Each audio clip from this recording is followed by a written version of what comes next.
CoStar News Hotels podcast. I am news editor Sean McCracken here with Virgin Hotels Global Head of Sales, Revenue, and Distribution, Jeff Borman, also a veteran podcaster. Veteran. Grizzled. More grizzled than last time I saw you. So let me start by asking, obviously it's been a pretty strong summer across the board, a lot of reasons for that. How has it been for Virgin Hotels? You know, our hotel company, and it may sound like an obvious start, but we have two companies. We have Virgin Hotels, we have Virgin Limited Edition. So the Virgin Hotel Company, these are the hotels like your data that we're seeing and talking about here. We move like your markets. We're in big cities. All the metrics you guys are sharing, we go along with that stream, ride that same current. So we're having a decent summer, slightly better than expected summer. The limited edition portfolio, the one that gets less talk, is having a great summer. So these are 9 really cool boutique properties. A private island, a couple safaris. These guys are doing real well. Far-flung places. You see the K-shaped economy that we're hearing is eroding, but the K-shape, the top of that K.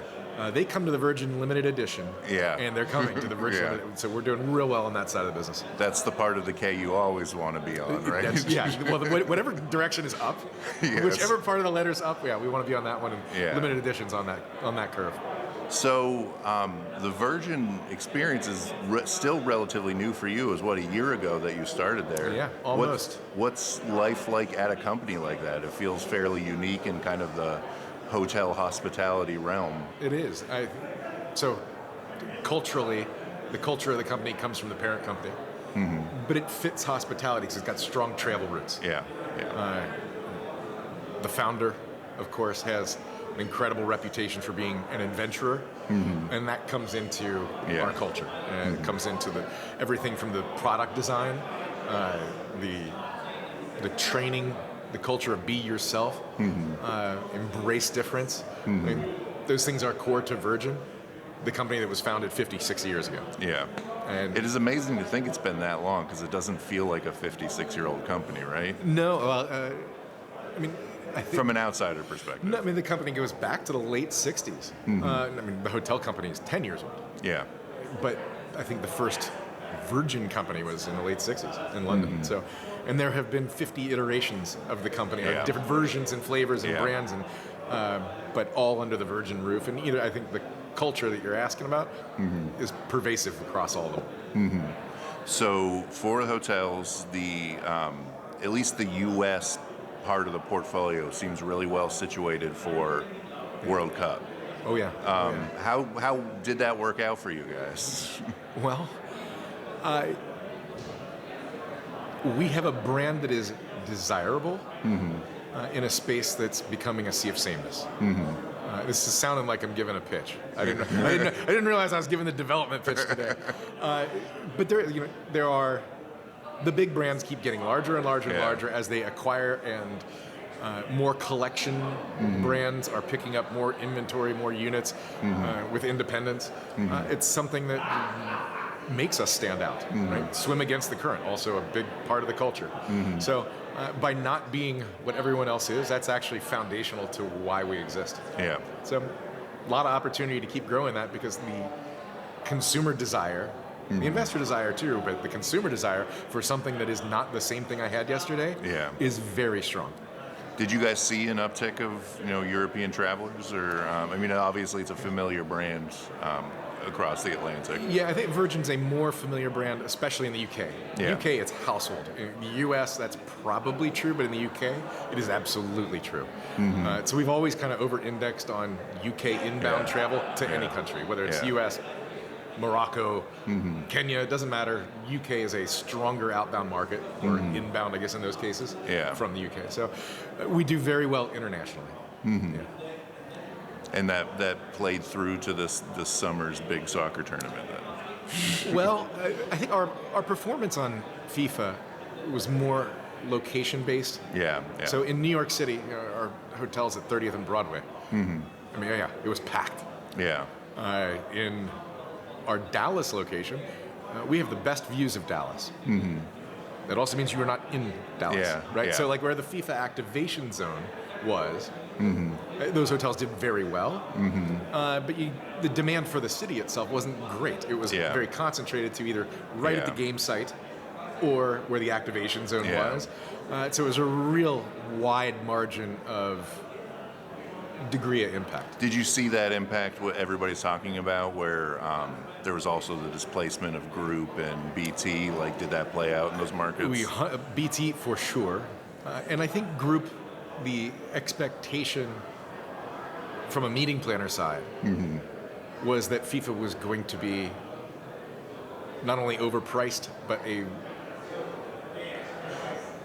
market they wanted to avoid during the event. Yeah, just because of crowding. And just because of everything. Why are you going to book a meeting when it's twice as much as what it was a month ago? Yeah. If you plan it for a month earlier, you can have it at half price. Like, I think a lot of planners were thinking that way. Avoid the chaos and the crazy. Yeah. A group. You're 100% right. From a BT standpoint, we didn't see a lot of. There was certainly not a depression in demand. But it was not an acceleration for sure either. And BT is mostly dynamically priced these days. So as prices rose for FIFA, in the anticipation of, sometimes it delivered and sometimes it didn't, but prices went up almost everywhere. And for a BT segment to see their rates increase significantly, I think that had an impact, but it wasn't something we're going to be looking back on the end of the year and talking about BT over FIFA. Yeah, and I imagine in a market like Dallas specifically, like it's so business driven that it would be hard for the floor to fall out there specifically. Totally right. In Dallas, a bigger impact was the loss of the convention center. Yeah, well, fair enough, right? It was there last year. It's not there this year. That matters way more. Are there any convention centers left in the state of Texas at this point? I think Houston has one. That is true. Houston still has theirs. If you want to have a convention in Texas, a state the size of France, you have an option. Yeah. It's crazy to think that something like that wouldn't be planned out a little more. But municipalities don't always have to talk. Maybe Austin and Dallas don't get along is what we're learning. Are we shifting to football yet? We will get to that. So I want to ask you this, since obviously we're on the cusp of budget season, or for some people we're already in the midst of budget season. I don't know where you guys are on the horizon for that, but you're at least thinking about the rest of this year into next year. What are your expectations for full year 26? Does it fall in line with what we heard this morning? And really, I know it's way too early to ask, but your owners are going to ask anyway, like, what's your expectation for next year? Well, they're not going to find out from you. No, okay, fair enough.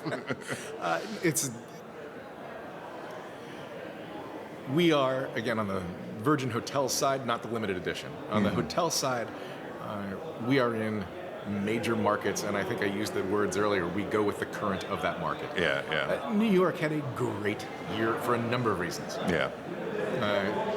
For us being right next to Madison Square Garden during the Knicks run, you couldn't have asked if there was a bigger windfall than FIFA, probably. So I think how are we going to do? There's no portfolio answer. New York is going to have headwinds next year, period.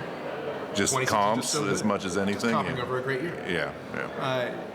Dallas, to the mention, FIFA was not great. But more importantly, Convention Center will not be back. That's a neutrally bad comp. And so, I guess I could go market by market with you, but we move with more or less what you're seeing. The limited edition side of things, though, and most of these properties are in Europe and Africa. We only have one in the Americas. Two. They're both in the British Virgin Islands. I don't see any wild adjustments up or down. I really want to find out how you budget for a private island. Like, that seems like a unique... Your owner tells you what it is. No, well, honestly, it's actually not that hard because we do so much exclusive buyout. We're changing that a bit, but traditionally Necker Island has been you rent it out for 3 days kind of place, and you have the whole thing. It's all yours. It's your playground. Well, I don't, but somebody does. But you can. Theoretically, in the abstract, I could. But we're making a change where, in the past, Necker Island has been available on a very rare set of dates Yeah. for Yeah. individual travel. We're Yeah. changing that. Next year, we're going to take that by 10x to make it open for individual travel. So I'm certain that the expectation is going to be much higher at Necker Island, and it should be. As you mentioned, you insisted upon agreeing to doing this podcast that we talk about sports, football specifically. So Jeff Borman, noted Cincinnati Bengals fan. Is the Bengals defense finally fixed? The interior line was the biggest weakness of the football team. It True. has been fixed. That has been fixed. 2 big free agents have come in. We're going to get pressure on a quarterback. We did not do that well Dexter last Lawrence year. makes a big difference. Makes a huge difference. Losing Trey Hendrickson, I'm not worried not about good. it. Not worried about it. Not at all. Well, I tell you, I don't like that he's in the division. That does not help. Does not help. No, he will sack Joe Burrow, and it will pain me. A lot of people are going to feel that pain as much as Joe Burrow does first time he goes down. So losing him in the division, I don't like that. But it's better than the contract it would have required to keep him. He's getting a little up there in age, and he's honestly, he's kind of a one-trick pony. Trey is an edge rusher who gets around you with speed. Yes. But he was terrible against the run. He is. He's a pass rush specialist. Yeah. So he puts up gaudy numbers in sacks, but he really gives up a lot of yardage. But the thing he's good at is one of the most important things in football. It's sexy. Well, that's one way to describe it. I'll ask you the football version of the unfair question. Then, where are they at the end of this year? What's the full year expectation for Cincinnati? Well, regular season's going to be 12-5, and Ooh, that's kind of big, especially in that division. well, you haven't heard big yet. They will lose to the Rams in the Super Bowl. Oh, well, that feels very familiar. It's exactly what it is. The Super Bowl will be in SoFi again. The last time they played Joe in Burrow will once again get sacked by Aaron Donald on the game losing drive. let's hope Aaron Donald. Well, probably by Myles Garrett, maybe. I don't know. Aaron Donald's coming back, apparently. Well, at least let it be Myles. All right. On that note, thank you, Jeff. I really appreciate you taking the time. Thank you. It's good fun.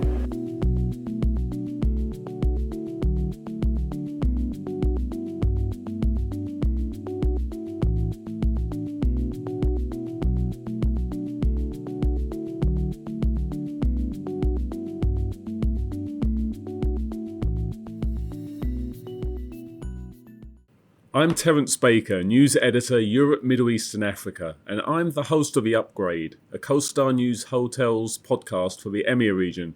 In it, I discuss with special guests the pressures, challenges, joys and exhilaration that comes with managing, owning and developing hotels in our glorious multifaceted industry. Discovering the EMEA region from the scenic northern shores of Norway to the heights of Table Mountain in South Africa, and most likely some chat about birdwatching, distance running and the English Premiership. Join us wherever you find your podcasts, on Apple Podcasts, on Spotify and on other platforms.